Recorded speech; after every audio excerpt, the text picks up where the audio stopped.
Hello guys, in this video I'm going to show you how to make a photo collage on your mobile phone in just a few minutes using a very simple and easy method. No extra app is required in most phones, so even beginners can follow this guide easily. First of all, open your phone's gallery application. This is where all your saved photos and videos are stored. Once you are inside the gallery, take a moment to scroll through and find the images you want to use for your collage. Now, long press on any one photo to activate the selection mode.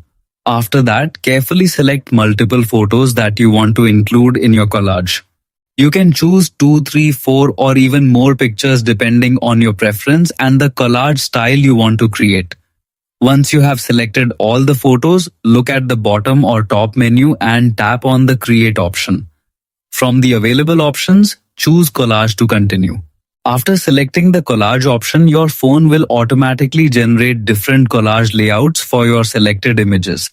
You will see several styles like grid, freestyle, or frame-based designs. Now simply browse through these templates and choose the one that looks best for your photos. After selecting your favorite collage design, you can adjust the layout if needed. When you are satisfied with the result, tap on the Save button. That's it guys, your photo collage is now ready in just a few steps. I hope this video was helpful for you. If you enjoyed it, please don't forget to like, share and subscribe for more easy mobile tips and tutorials. Thanks for watching.